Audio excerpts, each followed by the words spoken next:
This meeting is being recorded. All right. Good evening, good morning, good afternoon. Yesterday, today, tomorrow night, and all that good jazz and all that great stuff. Thank you for tuning in for another episode of JustCuz podcast. I am your host, Rashad Tosin, aka Bruce Leroy, because I got that glow. I'm not joined by my better half, my co-host today, India Renee. I got a special episode that's going on today. I've reached out to some very prominent gentlemen that I respect highly and asked if they could join me on this episode today. And we're going to talk about being a Black man in the Army. And I'm joined by this prestigious young gentleman, retired CW5, Pat Jones. And I'm also joined by a young man who's also prestigious in his own right, Mr. Lloyd Hancock. I call him Mr. right now because he's currently in law school, but he is a captain in the United States Army as well. And, you know, me, I'm Sergeant First Class in the United States Army, soon to be retired, hopefully here in next year and a half. But anyway, we're going to hear about that. So if I can get y'all to introduce yourself real quick and give us a little bit of background on you. Mr. Jones, you want to go first? Yeah, absolutely. It's always good to get the retiree on first. Hey, good morning, afternoon, good evening, everybody. Hey, Rashid, thanks a lot for the opportunity. I think we're going to have fun today. Lloyd, I hope everything is well. And to your co-host also, Rashid, India, sorry she's not able to join us. But I'm Patrick Jones. I've served in the military a little bit over 30 years. I retired as a Chief Warrant Officer 5 as a Battalion Operation Officer for the Army Criminal Investigation Division. I started out in the Army. In the 11th grade in high school, I did the split option and joined the reserves. And after I graduated high school, I joined the Army. I've got a Master of Science in Criminal Justice, and I really enjoyed my 30 years. So again, hello, everyone. Glad to be here today. All right, Mr. Hancock. Hello, everybody. Good morning, good afternoon, good night. Address everybody right quick.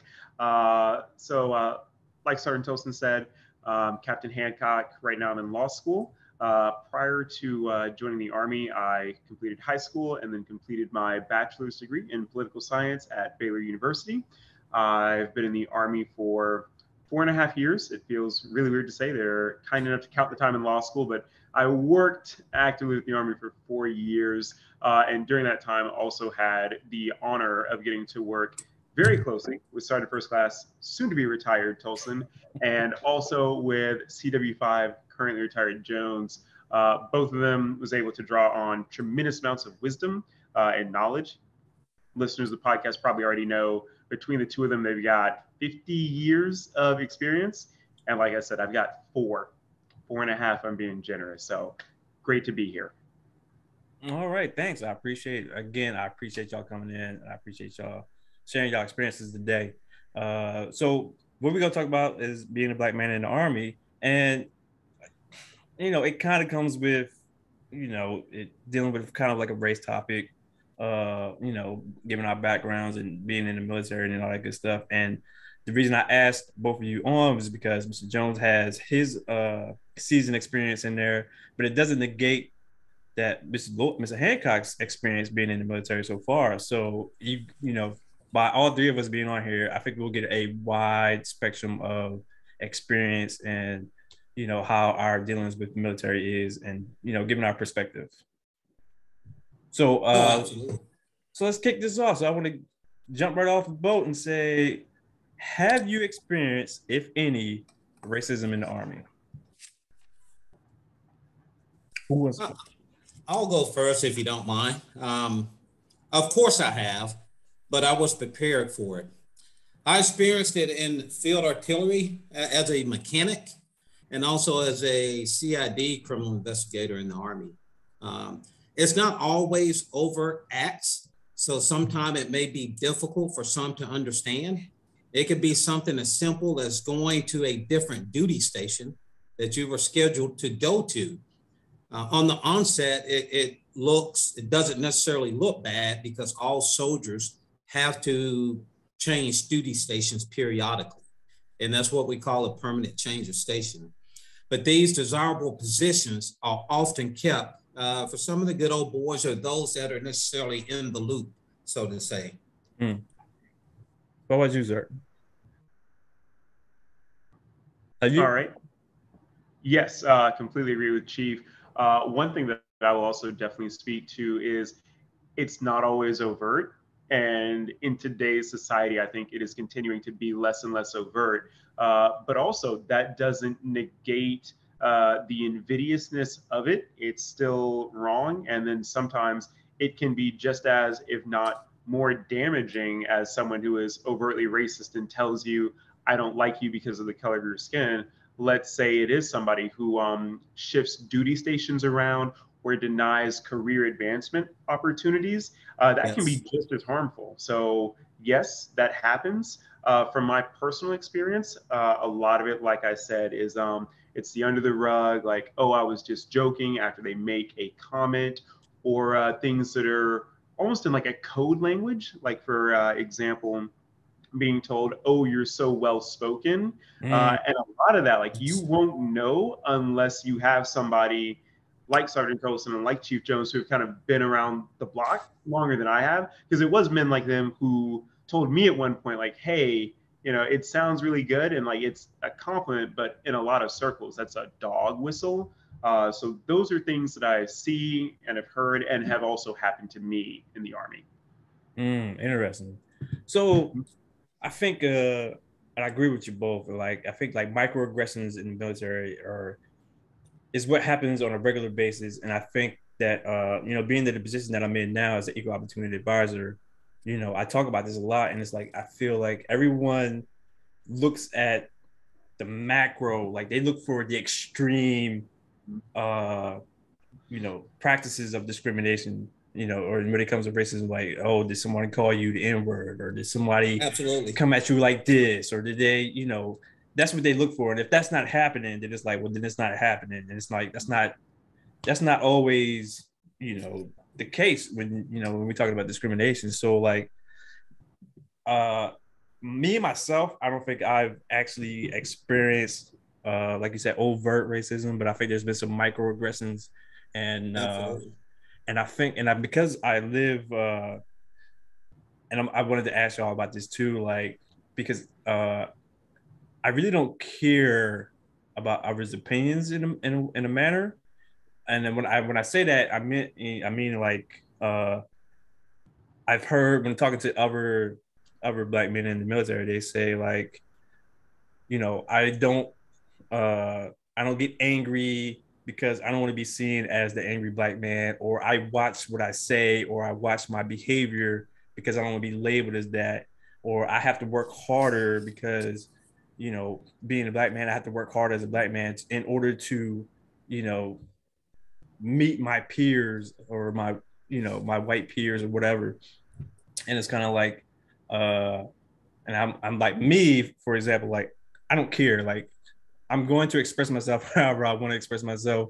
And like, I don't care if you feel like I'm an angry Black man, because it is what it is. I'm expressing myself. If I feel some type of way about it, then I'm going to express it, or I'm going to let you know, like, no, I don't agree with that. I don't agree with that decision that you made, or I feel like this decision should be done a different way, or whatever. So like, so given, you know, being that y'all are both officers, and the positions that you've been in, have you had to like, or does it in your mind be like, I don't want to act angry because I don't want to be labeled as the angry Black man or whatever?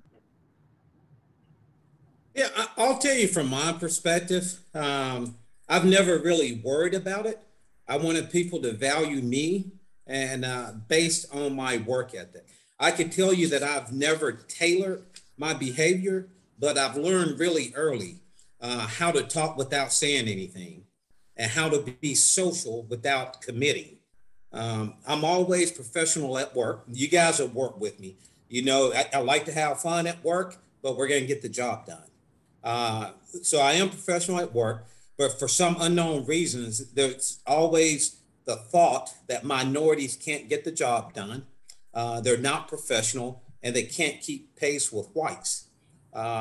This is why I tell guys, I've talked to white guys, Hispanic, all, look, I've worked really hard to make it to the level that I did. So it was important for me to ensure that I was more capable and being technically proficient and also a good manager. And some of the things, just like we talked, I'm guilty of telling others that, hey, man, we've got to be better. You've got to read more. You've got to solve more cases. You've got to go to school. You have to try to be better than them. You have to volunteer. Now, that's a conversation that I shouldn't have to have with anyone, because I could tell you my counterparts that don't look like me, they don't have that conversation. I've talked with them. That's not the way they think. And when I was younger, when I was a W4, Chief Warrant Officer 4, and I had this CW3, Chief Warrant Officer 3, talk to me. And he said, hey, Mr. Jones, can I just be honest with you? I said, yeah, absolutely. He said, you give way too much of a blank about this. He said, there's no way I would. So, just based on my work ethic and some of the things I've seen, I know for a fact to move up the ranks, you have to be, even in my current job, where I'm no longer in the Army, but I work for the Army, I still read every day, and I still push that same message to other people that look like me, because you have to. Mm. Absolutely. So I'll start off with the first half of Angry Black Man Syndrome. We'll start with a caveat. My personality, I just am more chill. So I wouldn't necessarily say I struggle as much, but I think it's also important to say, to Chief Jones' point, like, we shouldn't have to have someone who's like, oh, I can be this way because I am more chill, like, by nature. I do think that people should be allowed to express themselves if you are a passionate person. Obviously, we're all speaking within the bounds of professionalism, but I do think that it is very unfortunate that that's a constraint that is placed on many of us, many Black men in the military and just in society, that we have to be perceived as calm and composed without being worried of being seen as an angry Black man. So I'll start with that. I am a little less prone to just being angry. But again, absolutely, I get the same vibe of, like, if I am to come across as angry, that stereotype and that stigma will absolutely still be placed on me. And I've seen that from time to time in the military, in the field, for example. Tensions get high, and then somebody makes an outburst. And if it is another Black male, or even if it were to be me, I have seen where just very quickly everybody in the area in that environment is like, oh, can't say anything to him, like, he's going to blow up on me. And they'll very quickly write you off, which moves into the next point of having to work that much harder. I think again, to Chief Jones' point, like, we all come up in this sort of way throughout the grooming process where you're told, like, hey, you are going to have to read more, you're going to have to work twice as hard, and may not make it as far in a professional environment and in a professional setting.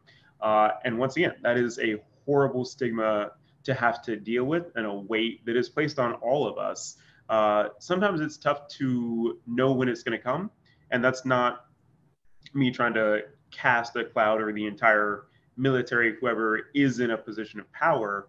But at the same time, you never know, like, is this somebody who is already predisposed to not liking me because of the color of my skin? And so because of that, just that possibility that's out there, we absolutely do have to work harder, be twice as good. Yes. At any time that we can. And that is extremely unfortunate and should change. Yeah, I agree. I agree. Is that it's experience I went through, and a friend of mine had to point it out to me, and it was because I had a conversation with one of my senior raters, and because I was just like, look, in between the rating period, I just wanted to know, like, all right, as my senior rater, what is it that I need to do, or what is it that, am I doing well that can continue, and that good old jazz. And he had rated me, like, I was one of 3 E7s that he senior rated, and he rated me 3 of 3. But at the time, my section was the number one section within the group for like almost 6 months probably at that point before was number one in the group. I was also the victim advocate for the unit. I was and there was some other things I was doing. I think I was part of like our association, Adjutant General Association, all that stuff. So, and like my other two counterparts, huh? Card holder too.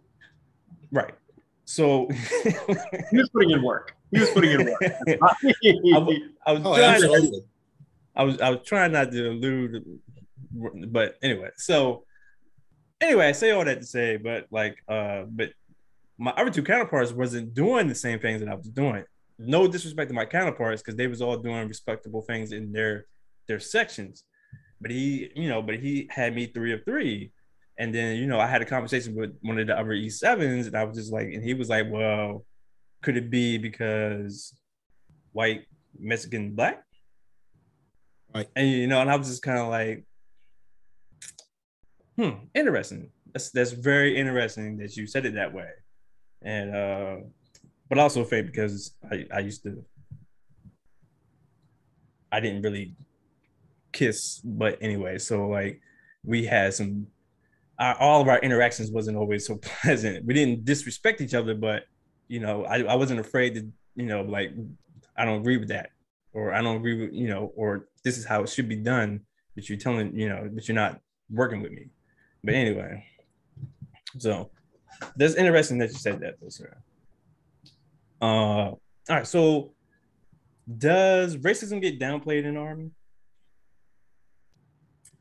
I don't think it necessarily gets downplayed. From my standpoint, you have to look at the system itself. Mm-hmm. The administrative action is left at the hands of the commanders. So that being said, the commanders have the authority to impose any punishment they choose. Take a look at the race and gender of senior officers in the Army. When we look across the spectrum, all the seniors that we've worked for, look at the makeup of the seniors. These are the people that make change. I mean, there's very little diversity, and they're primarily white males. Mm-hmm. Nothing against those people. We're not saying anything bad about it, but these are just the facts of it. So the question I pose is, how can they ensure the fair and impartial treatment of all when the majority of the power is controlled by a select few? Mm. So again, we're not saying anything against them, but it's practically impossible for them to have a coherent understanding of minority matters. There's been plenty of documented studies that reflect minorities receive harsher punishments for the same infractions than their civilian counterparts. This is in the military studies. Also, the FBI did a study, and they showed where you have guys, the only difference is race, where you have blacks. Just say a black person could steal $100. A white person would steal $100. The black person will receive the harsher punishment. So I don't think it's necessarily racism. The majority always has the final say, and opinion matters. So they don't necessarily see it different, because it's the status quo. Whites have been in control of the United States and military for so long, but there's a lot of great white people out there that are helping make change. Mm-hmm. So yes, I do think there is a difference. I do think racism exists. Do I think racism is a large problem in the military? I'm not going to say it's a large problem, but it definitely exists. And I think the Army try to get after it once it's brought to the forefront. Okay, sir. I agree with that. Yes. So just to re-clarify, was it racism or race for the racism question? Okay, gotcha. Again, still in full agreement with Chief. I do think that from my experience, racism gets downplayed, but in the sense that when something racist occurs, whoever was the transgressor is very quick to write it off. it was a joke. I didn't mean it like that. I had an instructor who was over me at some point in my career who was just having a conversation with me, and we were discussing the PT test. And at that time, I was really good at push-ups, sit-ups. We had the 2-mile run. So this is pre-ACFT times. And I was not maxing the run. And when I told him that, I'm still working on this run time, his response was that he did not expect somebody of my body type to struggle with the run. And it, just from the context of the situation, it seemed like very apparent to me, at least, that he was taken aback that a black male was not maxing like a running component. And, after he corrected it and just said body type, he averted his eyes, and the conversation very quickly died after that. And so I would say it's closer to things like that, where it's partly a microtransgression. Is it about to go that way? And then they're very quick to cut things off. So I think, yes, racism definitely gets downplayed because nobody wants to talk about it. They don't want to associate it with it, even if they do maybe make a microaggression based off of their prejudice or something else. I think people are very quick to push it under the rug or disassociate from it. But again, to Chief's point, I do think that once it is brought to the forefront, the Army is making really good strides at trying to stamp it out. It's just sometimes you have to get it to the point where it is not downplayed and where it is brought to the forefront. That's what we're working on. Okay. Yeah, I think that the Army at the top, they try to in place these policies and these rules of trying to get after it. But at the end of the day, that stuff has to trickle down to, those lower levels that we have.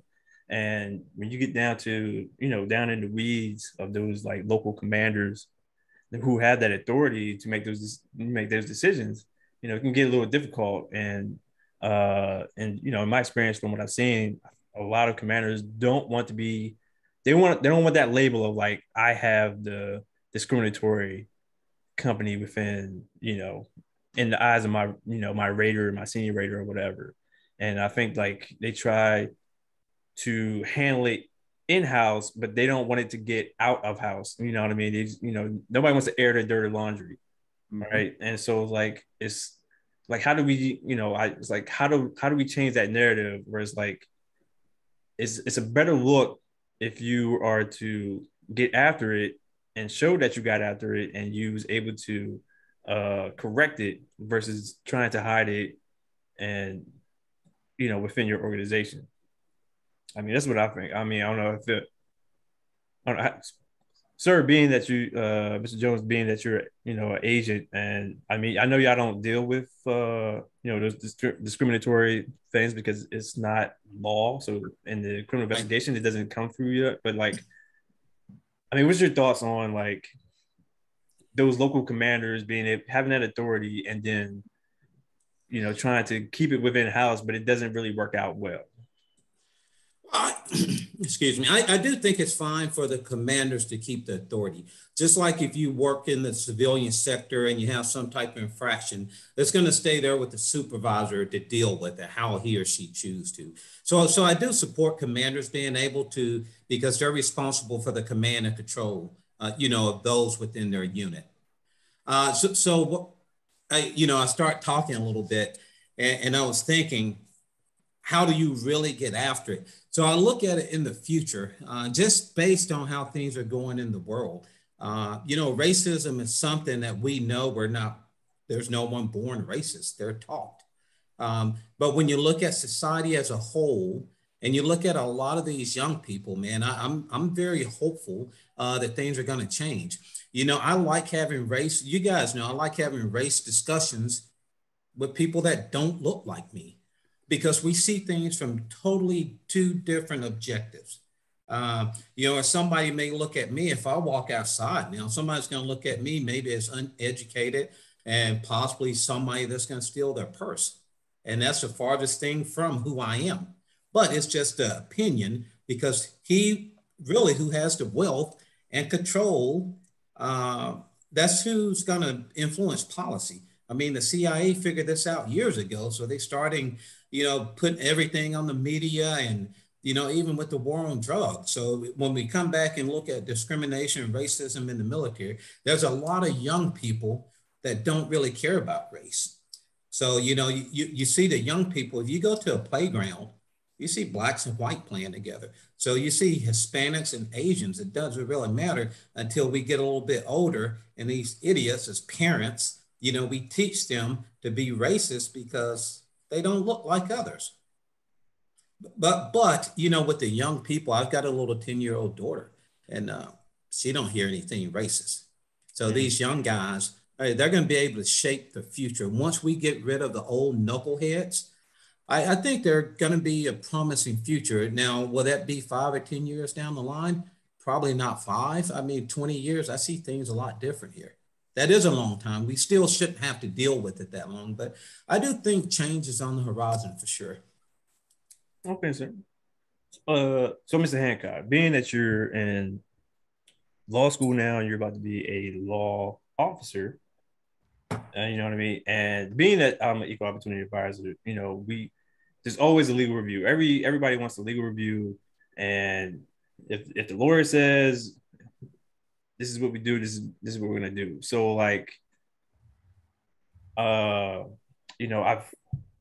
heard from some of my counterparts that are equal opportunity advisors saying that like, when they go for the legal review, they look at like, what's the first sentence of like, what that discriminatory is or whatever. And then they'd be like, well, no, this is what it says in in black and white in the book. So it's not discriminatory. So, I mean, being that you're going to be a, legal advisor for these commanders and stuff like that, like, what is your thoughts when it comes to like advising commanders? That is a great question. I'm going to have to think about it for a second. So it's, when we come back to No, I think okay. I've got it. Maybe I just need to work through the question. So it is, how am I going to advise commanders, like sticking to black and white of the regulation, or like looking at the totality of the situations that we're getting after? Okay, absolutely. I think the regulation is central. The regulation is very important, and you can't do anything that goes against the regulation. Definitely is my understanding now, and that's the understanding that I am fully intending to carry on during my time as a JAG. But what I will say is that it is important to supplement that with the totality of the situation. So I don't want to cop out, but the regulation is going to stay central. Mm-hmm. But absolutely, I think it's wrong if you're not looking at the totality of the situation. If it's violating whatever's going on, the transgression violates the spirit of that regulation, mm-hmm. I'm still very likely to recommend something. And you mentioned law school. We invented CRT, critical theory. And one of the things that struck me a couple weeks ago, I was in constitutional law class, and it's just about like, to your point of what's written versus mm-hmm. what is going on. Slavery is not mentioned in the Constitution until the 13th Amendment. And yet many people know the Constitution obviously allowed and furthered slavery. And so if you take an approach of just purely looking at black and white and the Constitution, for example, you might not realize that slavery was in the background. What you would catch is that, these colonists were really into fugitives being returned. That's what it says. So if you're not looking at the totality of a situation, I think that could be very dangerous. So you do need to look at a situation beyond black and white. Black and white being the words. Interesting. So does the Army have discriminatory practices? Probably, from my standpoint, probably none that are written. I don't think the Army as an institution mm-hmm. have discriminatory practices or racism problem, but I think there are many racists in the Army who conduct their business in a covert manner. I always focus on the unspoken words and actions of people, because that's important. What somebody doesn't say is as important as what they do say. So from the big picture, the Army has discriminatory practices. If we're referring to racism, I don't think it's a practice, no. But I think, yeah, there's a lot of racists. I think clearly there's a lot of racists in the Army, yes. Yes, so from my foxhole as well, I see there's nothing written. There is no official practice of the Army that is, we discriminate, we are racist. And yeah, thank goodness for that. I would say you would be hard pressed to find a modern institution that is saying that on paper. So again, to Chief's point, you're going to have to search a little deeper and define maybe racists who are within the organization, who are perpetuating racist sort of a culture custom, sort of like a de facto norm. And then to that, you see things like, for example, shaving practices within the military. I grew up, my father was a doctor in the Army for 13 years. And so when I was getting ready to join, he had to sit me down and have a conversation about, hey, when you get in the Army, you might be tempted to get a profile that allows you to not have to shave as often. And he just explained, like, culturally, you might find it harder to advance because it is a practice, unwritten, where shaving profiles are strongly discouraged. And that can negatively affect and impact people who are prone to getting razor bumps. You know, that's a medical condition. So it's not written. It is unfortunately very much a practice that, you know, a lot of people adhere to. So you've got that. And then just to give women a spotlight for a moment, a lot of hair practices are extremely difficult to maintain. You got that on the civilian side, but it's magnified in the military. Just by nature of how our grooming standards are. I think, again, we're making good strides. I would love to hear a female soldier's point of view to, you know, really speak to that. I know the civilian side has things like the Crown Act, and thank goodness for that, where, you know, it's becoming not only more accepted, but legally you're able to wear your natural hair. And so I think that is something that maybe the Army could look at as well, just to further get rid of unspoken and unwritten practices that discriminate. Yeah, that's yeah, I'm actually glad you brought that up, because I remember one time that I went into a meeting and there was a young officer, white male, and I don't know how they got on the conversation, but they was talking about hair and like the way he styled his hair, like it was like the comb over, right, that he, you know, that he had. And before the meeting, this was like before the meeting had started, and they was talking about it, and then he just so happened to like took his hand and run it through his hair, and like his hair went like all the way down to like almost his shoulder, like. But because the way the texture of his hair and the way he styled it, right, like, when he combed it over, like it was like, well, you're within regulations now. But like, are you really in regulations? Because the regulation says, you know, you can only have your hair but a certain length, especially for males. So, but you're able to, you know, the way you're able to style it and the texture of it, like I can't do that. You know what I mean? Like I can't pack my hair in hopes that I, like, on the weekends I can pick it out and rock an afro. But you know what I mean? It's like very Things like that be addressed. Yeah. And just adding on to those guys, you know, from our standpoint, like in the Army, if you have power and control, it's not hard to discriminate. I mean, discrimination, we always talk about it being covert. There's not too many people dumb enough to take overt acts of discrimination. So it could be something as simple as, I've got, hey, number one applicant who's a Black male, number two applicant who's a white, Asian, Mexican male, going before the promotion board to E5. I'm sitting on the board. I'm going to look at the Black male. He could be the best or most squared away. I'll give him 185. I'll give the other candidate 193. What are you going to question? I mean, I just figured he worked harder. Yeah, that's a good point. Absolutely, Chief. I mean, it's crazy. And then it's like I know there's been like a lot of discussion, and like there's some individuals who are in positions of power, and they're like, I want to increase the diversity of my organization, and I want to so it's like I want to incorporate. I'll speak for like because like in EOD, right? I'm in an EOD unit, and like the sergeant major is like, I want to incorporate more diversity, and I would like to have more people of color within the EOD profession.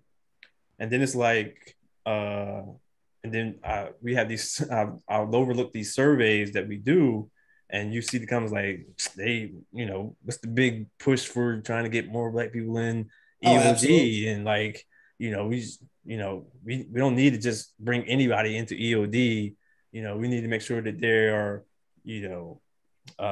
qualified for the position. And I'm kind of like, I'm pretty sure there's some EOD techs that's in the organization right now that you're not qualified to be, like, you're not satisfied with some of these EOD techs that are underneath you. So why is it that when the conversation of like, we want to increase diversity, now all of a sudden is like, are these, we need qualified people? Well, shouldn't that's like still like on the focus of increasing diversity is like, we still need qualified personnel. Just because we're looking to increase our diversity doesn't mean that we're going to ease on qualifying people coming in.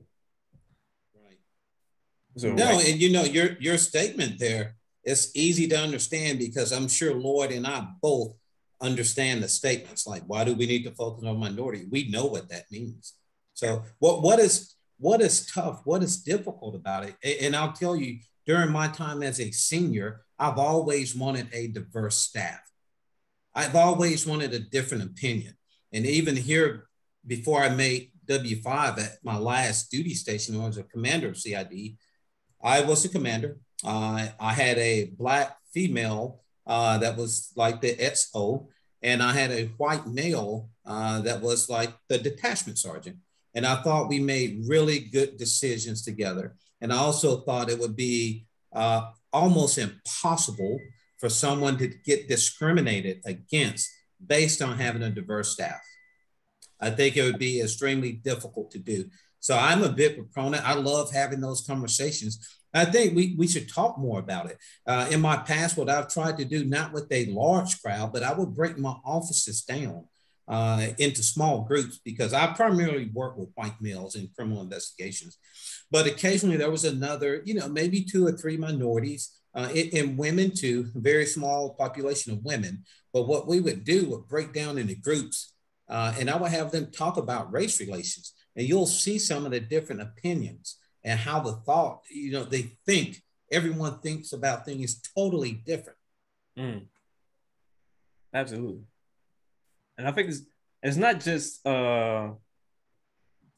just like race or just like Right. gender. Like, it's also like where you come from. Like, there's a different way of thinking, maybe like from compared to like the South, compared to the North, East, from the West, the Midwest, like different countries where like, your socialization process of when you was growing up, like there's multiple ways of thinking about how to do things. And even age, like, younger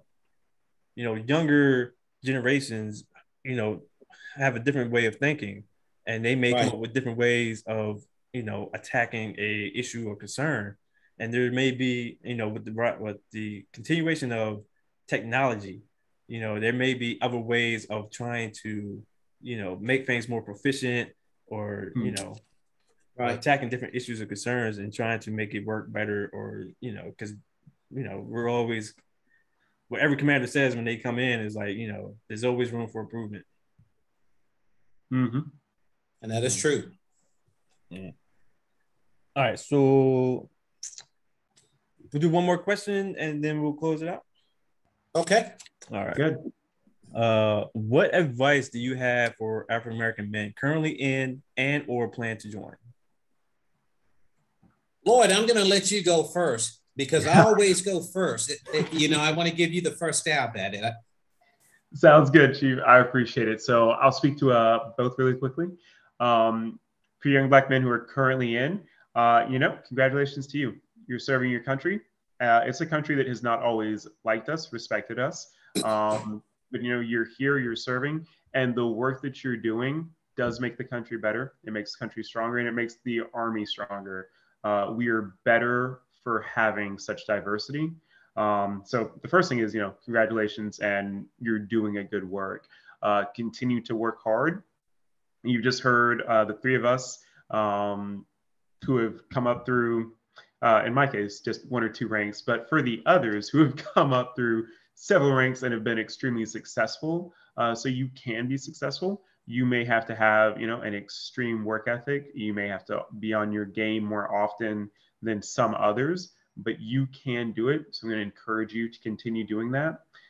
Don't be afraid to seek mentors who do look like you and some mentors who don't. We've each also alluded to the fact that we've had great mentors throughout our time in service, and some of them have looked like us and some of them haven't. So don't shy away from that. And then for those of you who are thinking about joining, take this conversation in, really think about it. You can join the military. You can be very successful. What you have to do is go to your nearest recruiter's office with a plan of exactly what you want to do. And it's okay to, take in other advice and make up your mind that way. But you do need to have a plan so that way you don't just get thrown into a system without knowing your left from your right. And that goes for anybody. But have a plan about what you're going to do.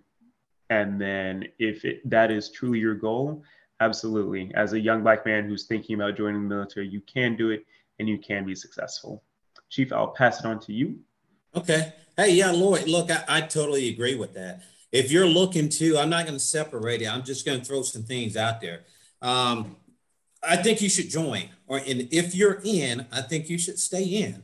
The military is one of the fairest systems that's out there. It's easy to measure. So it's a calculated system, and you're almost in control of your advancements. It's what you do to get there. So if you shoot for the top, this is what I would tell you and what us three will tell you. If you shoot from the top for the top, you can end up with a millionaire retirement. Mm-hmm. So, and just simply, this is what I'll tell anyone. Seek the power and the money. And I always tell guys, simply put, keep it moving. And what I'm talking about is getting your education, which is practically free, pursuing the challenging assignments, invest in the TSP, invest in the TSP, invest in the TSP. There's a reason I said that 3 times, because that's overlooked a lot. Have a diverse group of mentors and stay in contact with your supervisors. Look, be a competitor, read every single day, and avoid trouble. You go into this thing just like life. Recognize there is a double standard and use it to your benefit. It's important to always understand the why piece. So as you're working throughout your career, if there's orders that come down or you're told to do something, always understand the why, because that's important. That's gonna, you're gonna know how to move forward if you understand the why piece. So knowing that things are different, never put yourself in a compromising position. Mm-hmm. Yeah, and I think that's my advice. All right, I appreciate it. So, I guess I'll give my 3 cents. I agree with both of you wholeheartedly. Just to highlight a couple of points, like mentors that look like you and don't look like you is very important. There's a saying that we have, and it's like you can always learn from those you like and you don't like. And like to mentors that don't look like you, like I had a Sergeant E5 female Hispanic who pushed me to into the NCO rank, and like I greatly appreciate it. And like she was the catalyst that pushed me into the NCO rank, and like it was greatly appreciated. And I like, that's what helped me look for mentors moving forward from there. And, you know, I always look for mentors, and they're not always within my career field. You know, I was always taught that, you know, talk to the people who are where you want to be. And, you know, that's not always in your career fields, and, you know, they're not always accessible. So, working hard. Yes, you do have to work hard, and you may have to work harder than others, but here's the niche. You have to be able to articulate that. Being able to articulate what you did and the hard work that you did will get you further than just doing it and expecting the reward. So very much so. And TSP, absolutely. I think sometimes, and this is my opinion, my own opinion, I feel like the Army doesn't do a good job of really articulating how important the TSP is. They mention it, and they say, you know, you can go talk to this person about it. And I don't really think they really give you the nitty gritty of the TSP, because the TSP is very important. And if the earlier you start, the better you can be. And the more you research into the TSP and how the TSP works, you'll be able to make more money than what the Army says that you'll be able to make. But other than that, once again, I truly, truly appreciate you two gentlemen coming on and sharing your knowledge and sharing your experience and your thoughts. I had a great time, and, you know, talking with you. And really, I would like to do it again if you're interested. So, at a, you know, another point in the future. Maybe we can talk about a different topic, but thanks again. I appreciate it. To all those that are listening to this episode, thanks for tuning in. Thanks for, you know, coming and chatting with us or listening with us. As always, if you, whatever podcast platform that you're listening to this on, please go ahead and leave a review. Please go ahead and rate. We also have a Facebook page. We also have a YouTube page. Whatever process that you use to listen or watch or whatever, please leave a comment. And if you like, let us know. And I will surely be able to communicate that with these two gentlemen here. So leaving out final thoughts. Doesn't have to be about the topic that we have, but final thoughts, and then we're out of here. Let's be great people. Compliment your brothers and sisters. Don't have any hate towards them. Try to encourage and empower them. Go forward, do great things. I love it. I don't even want to take anything away from what you just said. Do everything that you just said. Hey, gents, it's been great time for me too. Good. We could definitely do it again. Absolutely. Awesome. I appreciate it. All right, cousins. This is Bruce Leroy, aka Rashad Tosin. Thanks for tuning in, and I'll catch y'all next time. Okay.